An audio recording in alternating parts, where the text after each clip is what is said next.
Is this I don't know why. Hey! Welcome to another Ramble Radio, motherfuckers! Bam! Get those guns out.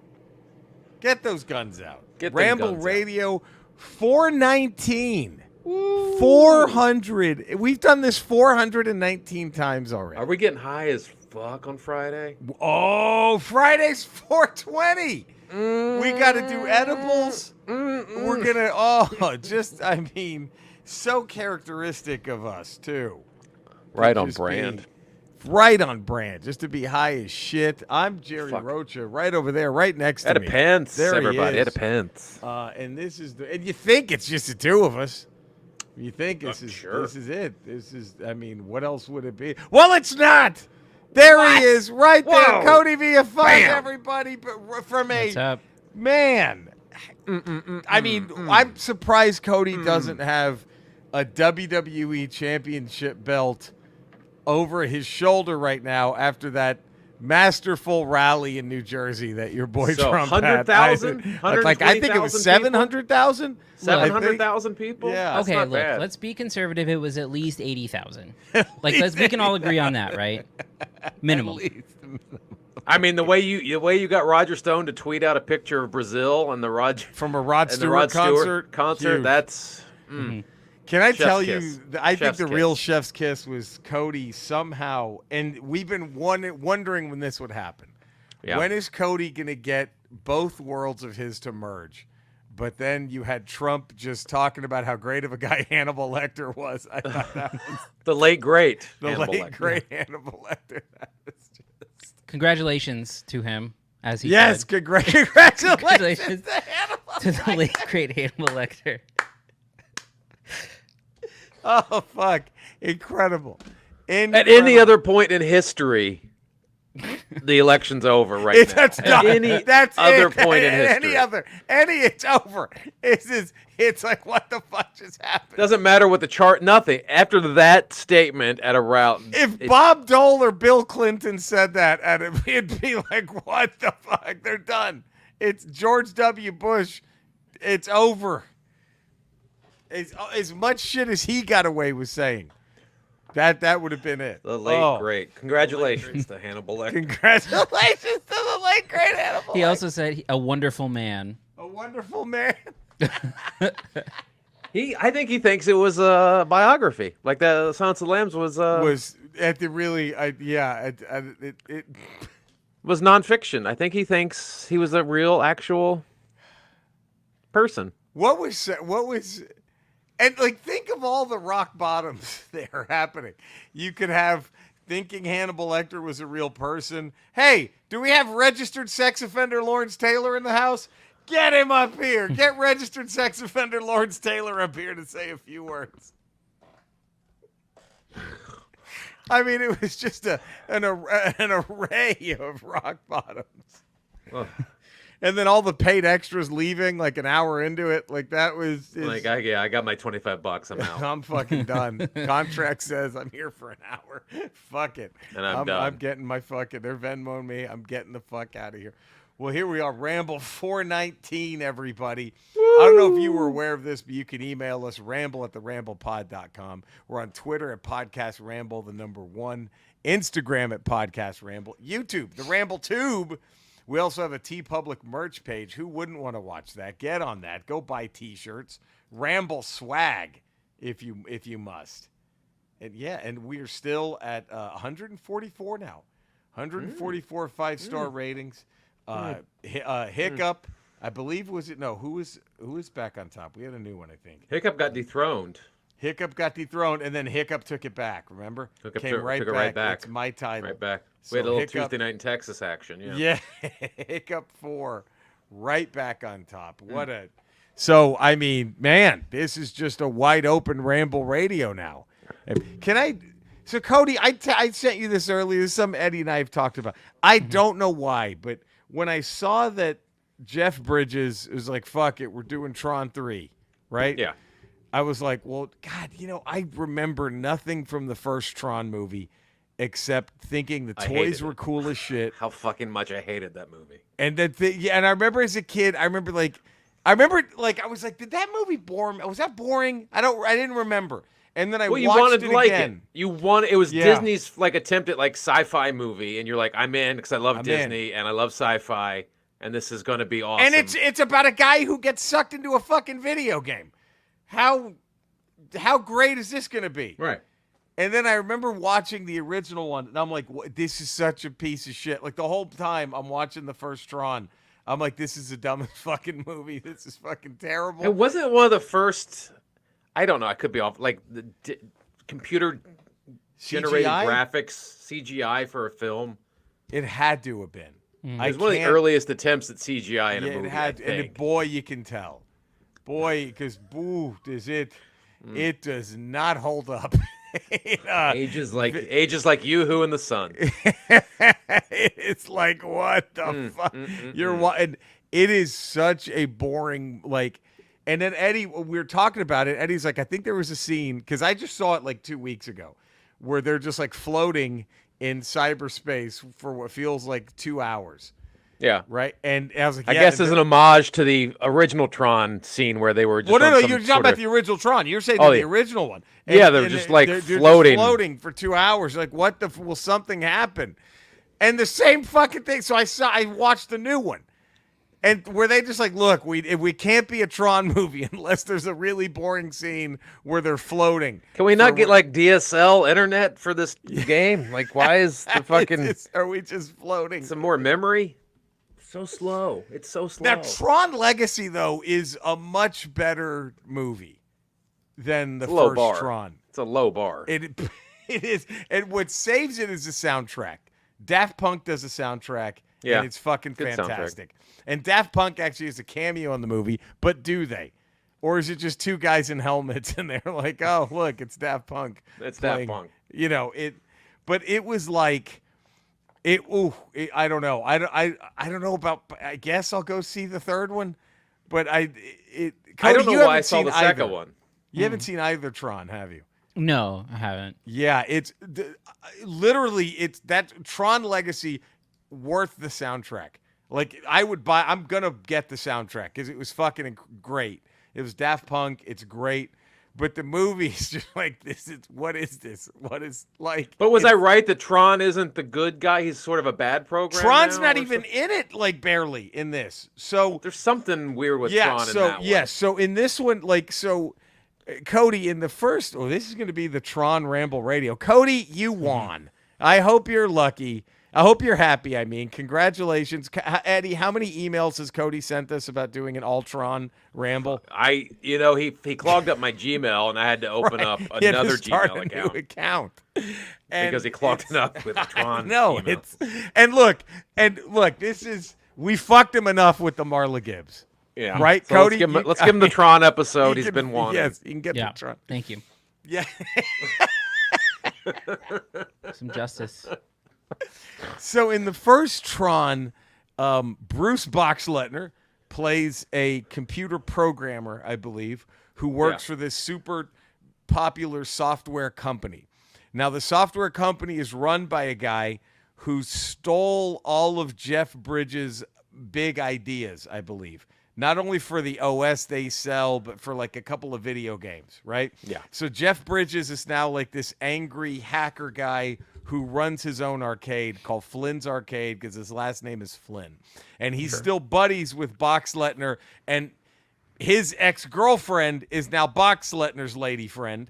And she was the blonde woman from Caddyshack, right? And like, Yeah. and they all work for the software company. And Boxleitner created a program called Tron, which is like, I believe I'm getting this correct, is like a security program within this operating system, right?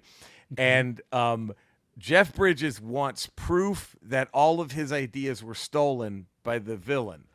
So they break into this software company in the middle of the night, and what Jeff Bridges doesn't realize is they've created some laser gun that can actually zap you and put you into this computer program.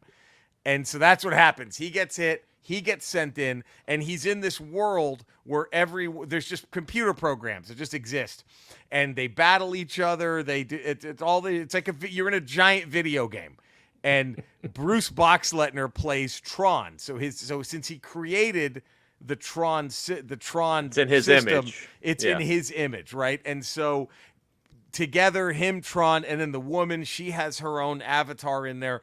And they're able to find the evidence and bust out of this this computer program. Jeff Bridges takes control of the company because they find out that they stole all of his ideas. And that's the end of the movie.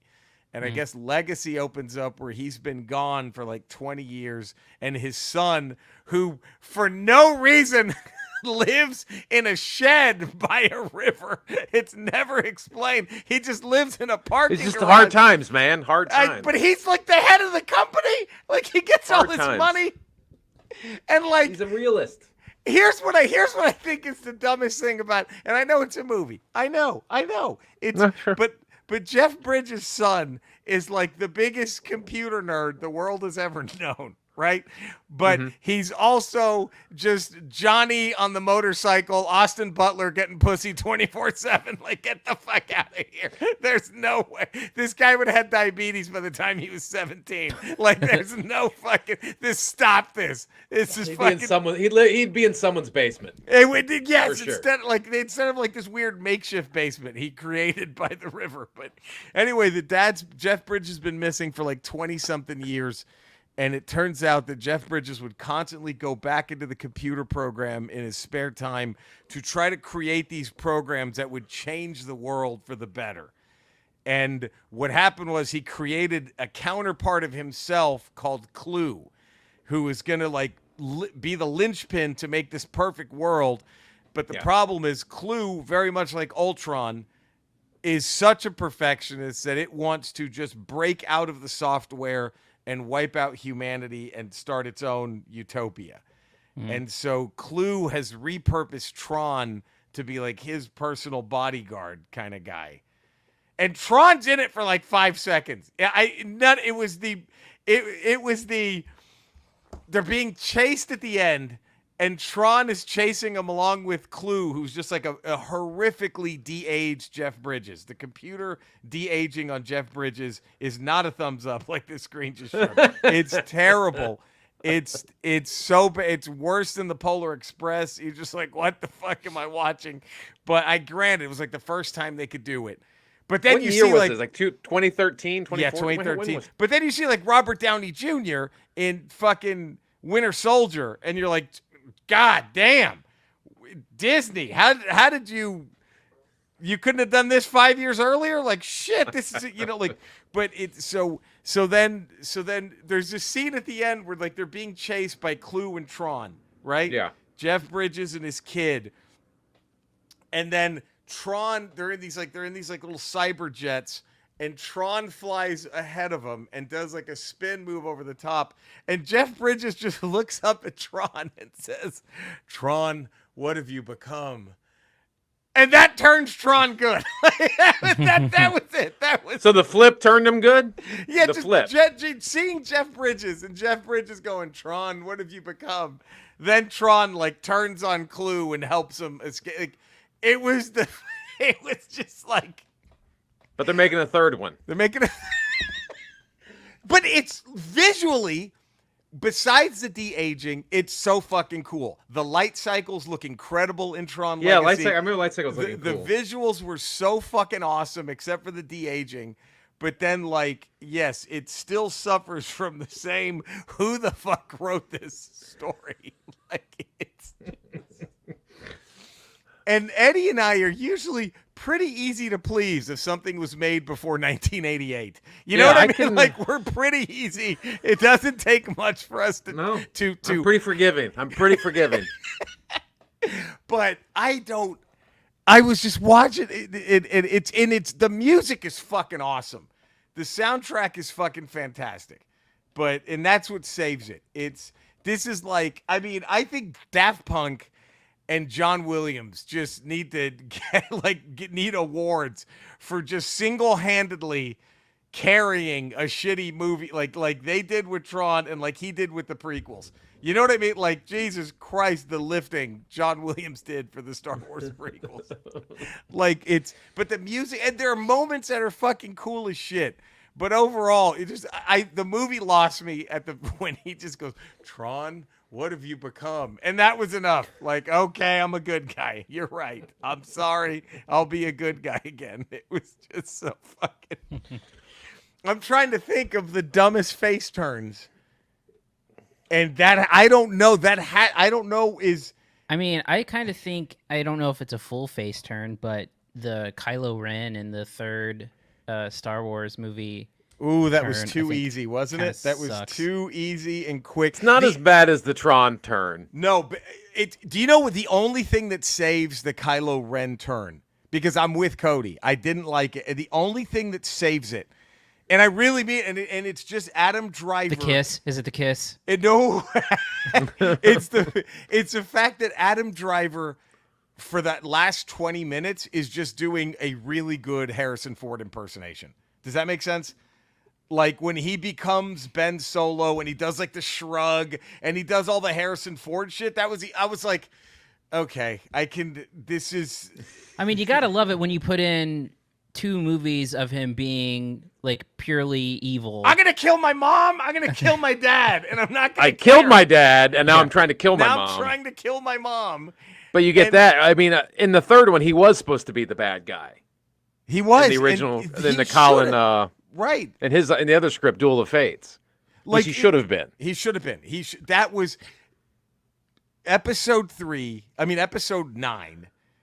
I think ruined the best Star Wars movie I'd ever seen, which I still think is episode 8. I thought Rian Johnson's, that was my favorite Star Wars movie because they did something different. They actually said, fuck it, let's just do something different. Because everyone thought, well, who's Snoke going to be? What's his? Snoke doesn't matter. I love that. Kylo Ren just kills him, and now he's the big bad guy. That was fucking perfect. Then you fuck it up by this shit? Like, just. Well, because they all got scared from all the angry Star Wars nerds that were just like. But don't they know they're never going to be happy? Star Wars fans, they're never going to make them happy. You just do it. Make the fucking movie you want. Make something different. Make something unique. That's the only Follow the thing. story. I mean, it's just, if only Vince McMahon didn't shit on sex-trafficked women. Like, that's how you tell. He just, I'm going to tell whatever I want. Like, they are. Oh, God. I'm scared. Thank God X-Men 97 has been great, but I'm so worried that Marvel just is such a cash cow now that they're going to have the same, like, oh, shit, did they not like that? Oh, 180, can't do it again. Like, they just need to stay off social media. All the major companies need to stay off social media. It's all bullshit. Don't listen to those idiots. So, Cody, the worst face turn, you're going to say the worst face turn you've ever seen was Kylo Ren becoming Ben Solo. That was yours. Off the top of my head, yeah, I'm going with that. Because Darth Vader was such a perfect face turn. It was a slow burn face turn. You go from there's no fucking chance in the first movie to, God, he actually. Well, they were going to kill his son. They were going to kill his son. No, but in the second film, he kind of gives a shit about Luke. You see that. He kind of gives a shit about Luke in this during their final. So then you're like, well, God, maybe he's. And then in the third movie, when he just says it's too late for me. You're like, whoa, like it builds. So it makes sense. Well, because that was the plan all along. Right. Whereas the Kylo Ren thing was like, how do we reverse out of this? What do we do? I'm trying to think, Eddie. What do you think is your dumbest face turn? Dumbest face turn? Dumbest face turn. I mean, I have some dumb heel turns. Heel turns are always bad. Like the Austin against The Rock, and was it WrestleMania 19 when he shook hands with Vince McMahon? That was the dumbest heel turn of all time. That was so bad. That was. I'm trying to think of a dumb face turn. Because usually face turns energize you. You're. Oh, all right. Oh, usually there's a build to a face turn, and then you're all behind it. You're all behind it. Like when they brought DX back together, and like Triple H and Shawn Michaels, for like months would build up. They'd see each other, and they kind of stare at each other, and in their own separate matches, they'd give the crotch chop, and you're like, oh, and then they would just hint at it, and then they but like I'm trying to Daniel think of, Bryan breaking from Bray Wyatt's family. That was fucking great. yeah, But I mean, bad face turn. For right now, Cody, I mean, I don't think you should see Tron Legacy just for that, but it was just like, wait, Maybe a minute. Michael Cohen. Mike. You go to jail and you're like, I'm a good guy now. Never mind, I'll be good. I'll be all Fuck right. that guy. He put me in jail. Fuck him. Oh, Is that man. a bad face turn? That was probably not the best. Yeah, but at least he did turn face.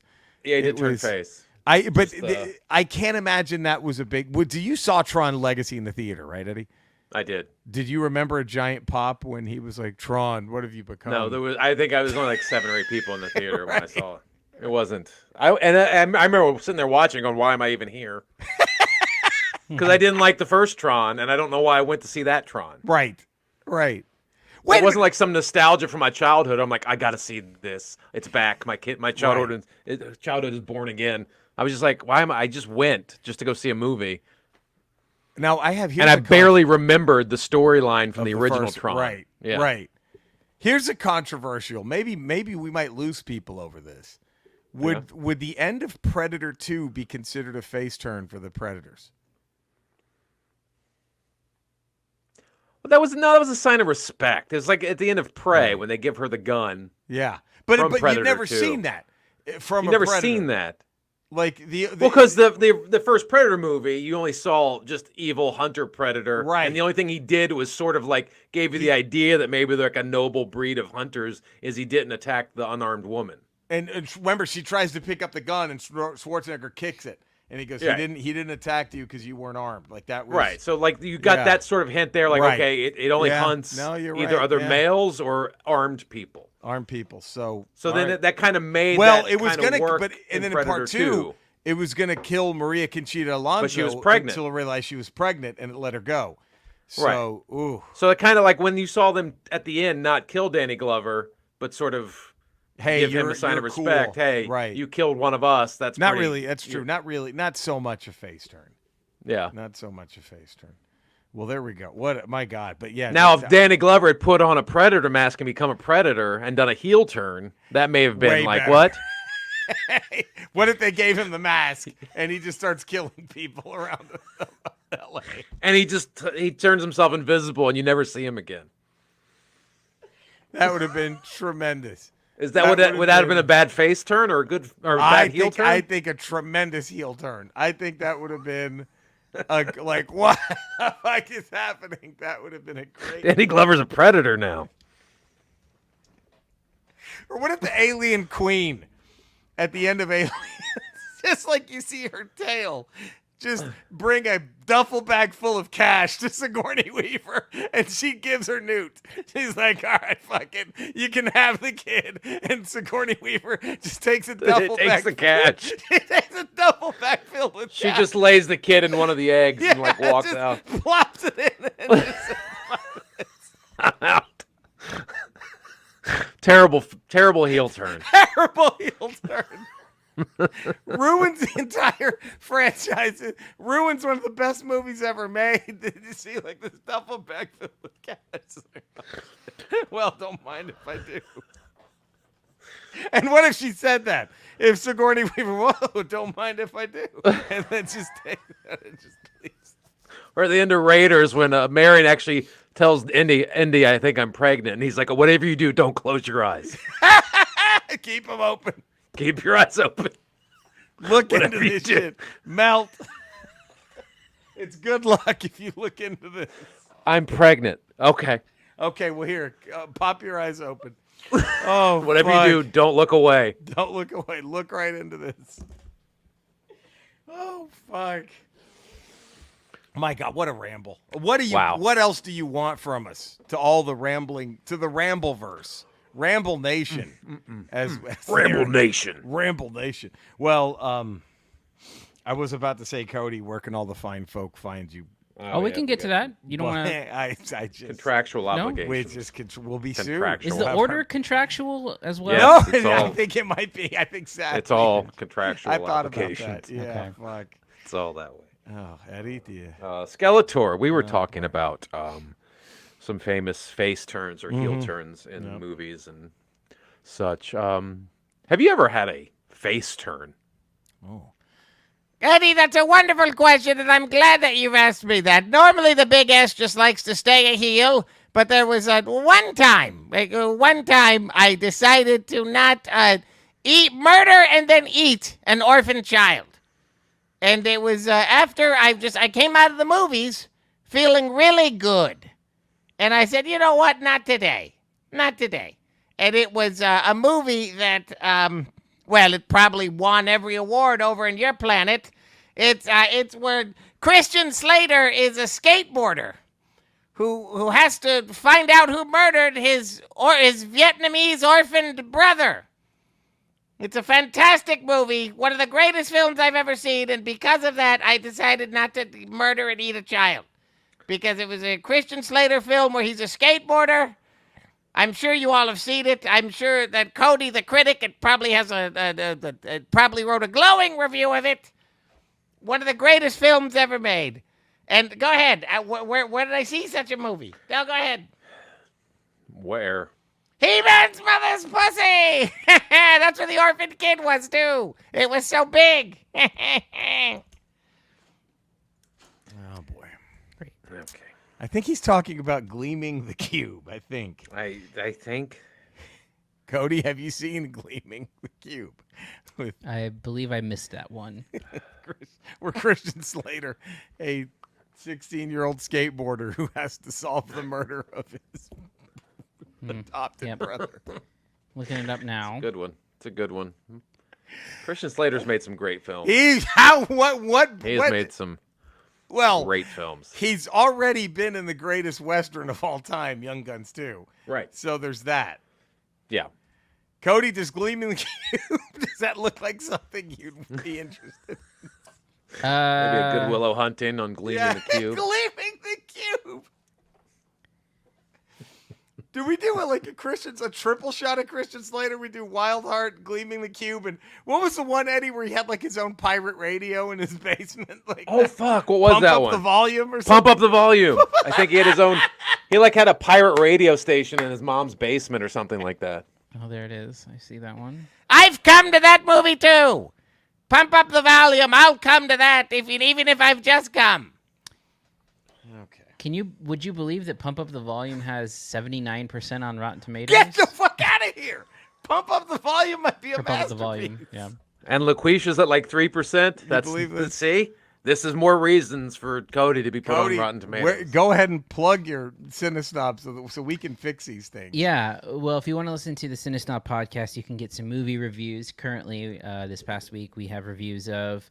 we'll finally cover The Fall Guy. We covered the Jerry Seinfeld movie Unfrosted this past week. And then also we covered Kingdom of the Planet of the Apes. Ooh, I really want to see that one. Just because the guy's making the Legend of Zelda movie. So that's what I want to see. What were your thoughts on Fall Guy, Cody?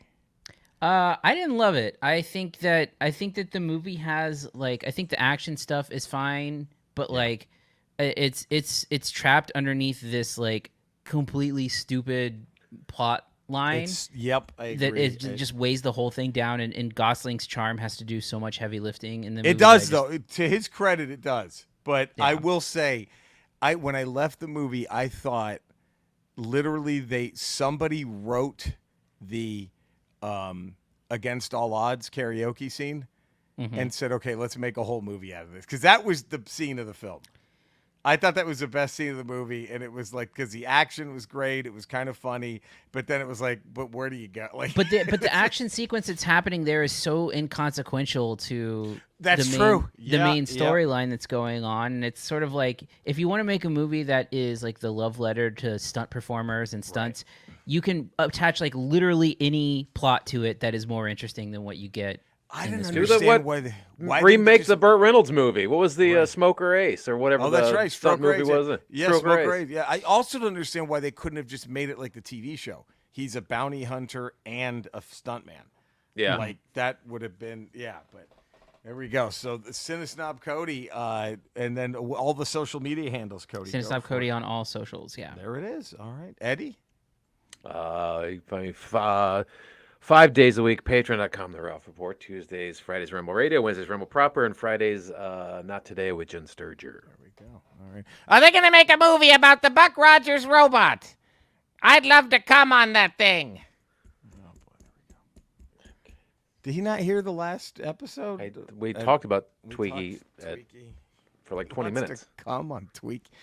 You can find me in the same Ramble locales. You can find Eddie and Cody. I'm streaming retro games most nights. Twitch and Kick at Retro Rocha, just my name on YouTube. You know where to find us. You know where to love us. Do all those things. We'll be back tomorrow for a regular Ramble. We'll be back Friday for another Ramble Radio. Until then, stay safe. We love you guys. Take care, everybody. Bye.